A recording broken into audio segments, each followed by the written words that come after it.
In July of last year, Christy Baumer drove her Beamer, that sounded so much better in my head, in a parking garage in Austin. And she climbed to the 7th floor and she found a parking spot. And as she squeezed her car into that parking spot, instead of pressing the brake, she hit the accelerator.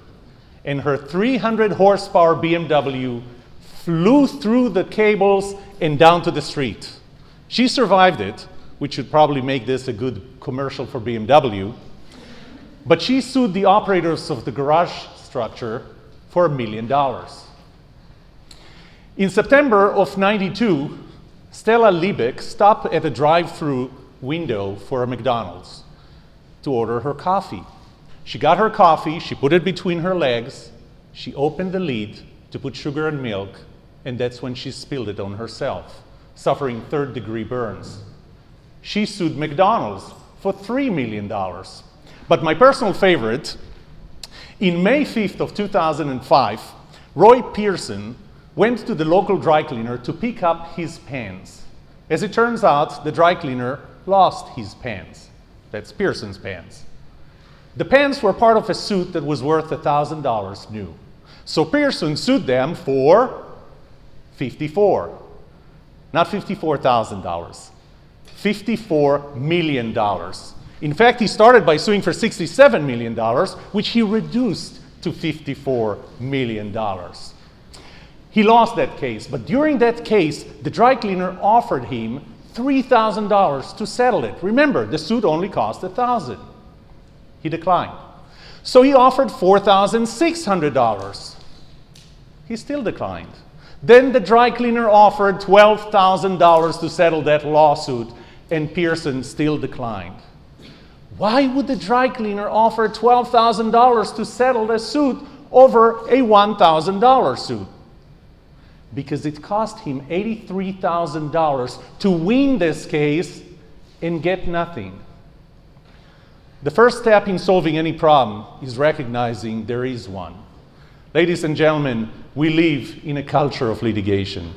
The US ranks 24th in reading, 24th in science, 38th in math, 13th in problem solving. Of all the things that we could lead the world in, we lead the world in the percentage of our GDP that we spend on civil litigation. The US spends 1.7% of our GDP on civil litigation. The next country, Canada, spends 1.2%, UK 1%. The European Union average is 0.63%, and Japan spends 0.3%. It gets even worse when you look at dollars, because we spend as much as Canada, the UK, the entire European Union, and Japan spend on civil litigation combined twice. We spend $956 per person per year on civil litigation. And just to put this number in perspective, there are 28 countries in this world that don't make $956 per person in GDP. But why does it matter? See, last year, at the beginning of the school year, the chief diversity officer in Clark University in Massachusetts told the freshmen in their orientation meeting that this school will not tolerate microaggressions. When asked, what do you mean by microaggressions, she said, for example, you cannot use the phrase, you guys, because obviously that's highly offensive to women. They also coined the terms trigger warnings and safe spaces. Ladies and gentlemen, we are raising a generation that is not ready to face life. And why? Because our schools are afraid of getting sued. Next time you walk into a doctor's office or a hospital, you should know that 79% of doctors say that they order tests they don't need just to avoid lawsuits. 45% of US hospitals don't have enough ER doctors because they are afraid of lawsuits. And as you go to get employed somewhere, remember that there are equal opportunity employment laws that make it so hard for you to fire a substandard, a bad employee, if that employee is a woman, old, or a member of a minority group. And they make it so hard to fire them that employers don't want to hire them. But don't worry, that's not what they're going to tell you. they will tell you that we decided to go in a different route with this position because they're afraid of getting sued. So we do live in a culture of litigation. What if I could show you that this culture of litigation starts with an event that happened one evening almost 50 years ago? It is based on research that I've conducted using credible sources such as the Census Bureau, World Bank, the American Bar Association, and the CIA. Okay, mostly credible sources. First of all, could we have too many lawyers? And I know there is a lawyer joke in here, I just don't have it. Well, as it turns out, 80% of the world lawyers live here in the US. That's 1 in 244 people. 1 in 13 in Washington, D.C. In fact, 41% of our members of Congress hold a law degree. To understand why we have so many lawyers, I started tracking the growth in the number of lawyers compared to the growth in general population. The graph behind me will show you that between 1900 and 1970, the growth in the number of lawyers pretty much tracked the growth in general population. In fact, for every 1% growth in general population, the number of lawyers grew 1.1%. But something happened, and in 1970, that growth in the number of lawyers surged. And starting in 1970, for every 1% growth in general population, the number of lawyers grew 7%. So it seems like we have too many lawyers. But what happened in 1970 or before 1970? For that kind of surge to happen in 1970, something must have happened in the 60s. Well, the 60s were crazy times. JFK was elected and then assassinated. His brother Robert was assassinated, and so did Dr. Martin Luther King. We went through the ecology revolution, the feminist revolution, black power revolution, human rights revolution, sex revolution, and drug revolution. On July of 1969, we put a man on the moon, and in August, we had Woodstock.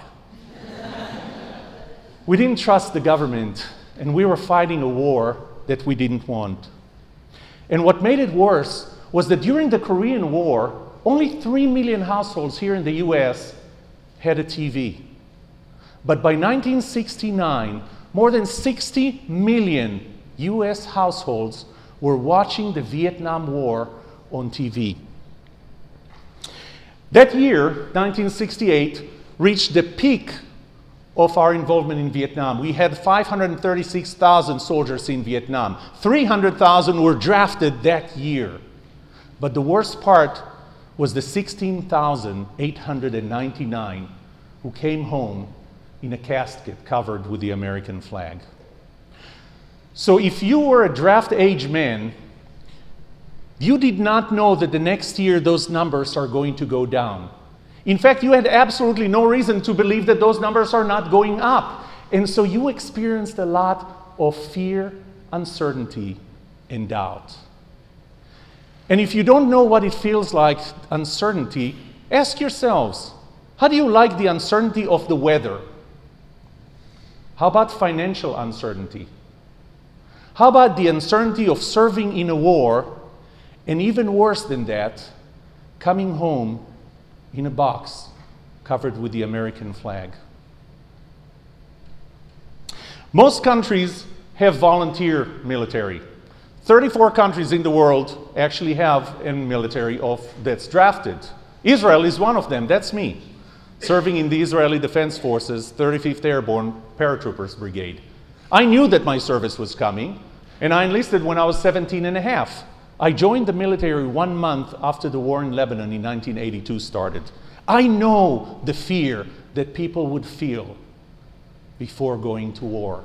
But what made it worse here was the uncertainty. You see, you did not know if you were going to serve in Vietnam. So I want to take you to the evening of December 1st, 1969. At that point, somebody was drawing blue capsules out of a big drum, corresponding to dates, birth dates, and the numbers 1 through 366. The chart is what you see on the right. The columns are the months, the rows are the dates. Find your birthday. Find your lottery number. The first number to be drawn was September 14th. If you were unlucky enough to be born on September 14th, you were the first to go to Vietnam. What was your number? What we found in the research was that every man who had a draft number lower than, let's say, 200 remembers this night as if it happened yesterday. Those with higher numbers or those who enlisted may not remember it. And we did an experiment. A friend of mine asked a friend of his, just sent him a text. What was your lottery number? Nothing else, no content, no what lottery are you talking about? Yet his friend knew exactly what we were asking, and he replied within less than a minute with the number 27. And then he said, everybody knows their lottery number. It was actually a pretty scary time. We watched that war on TV, and we were all worried. So the event that changed our culture is the draft lottery of December 1st, 1969. Now, don't get me wrong. The 60s led to this. There are a lot of things that happened in the 60s that led to this, but that one event did change our culture. It created fear, uncertainty, and doubt. But we still have one box missing. You see, you could have legally avoided the draft if you were a true conscientious objector, if you had a real medical or psychological condition that prevented you from serving, if you were a homosexual or a woman, neither of which were drafted, if you had an essential civilian job or simply had children. Those were all valid legal reasons not to serve. Then, of course, came the illegal reasons. You could have faked documents, lied, cheated, fled to Canada. But that was illegal. Then, of course, you could have simply been eligible. You're at the right age with absolutely no condition that prevents you from serving in Vietnam. In this case, my friends, you are going to Vietnam. Unless you had a high lottery number. Because in the December 1st, 1969 draft, they only reached number 195. You could have enlisted. 75% of our soldiers in Vietnam were volunteers. And the only deferment that still existed in December of 1969 was the college deferment. It was a classification of 2S, that's a real document. And with that, if you registered for college, you could avoid being drafted until the age of 35. And to put it in perspective, the war was over by 1973, so effectively, you will not serve. So now we have the college deferment, but how does that link to having too many lawyers? So I did more research, and here's what I found. I looked at the number of men enrolling into law schools. Between 1947 and 1968, between 18,000 and 22,000 enrolled into law schools. The numbers actually peaked at 23,000, but then declined to 22,000 by 1969. The number of women that enrolled into law schools by 1965 was the first year that more than 8,000 women enrolled in law schools nationwide. But then came the draft. And the number of men enrolling into law schools spiked. And we went from 22,000 to 32,000 in the span of 2 years, 45%. We never reached that number of men in the red line enrolling into law school until today. We are still not there. In law schools, there were 110 law schools in 1947, 200 today. The single one-year jump, biggest jump, 1969. And in order to keep the capacity filled, they started reducing admission requirements. And more women started applying, just so that law schools can keep themselves at full capacity, capable of delivering 45,000 new lawyers every year. And that caused a surge in the growth in the number of lawyers, which give us a culture of litigation. Thank you.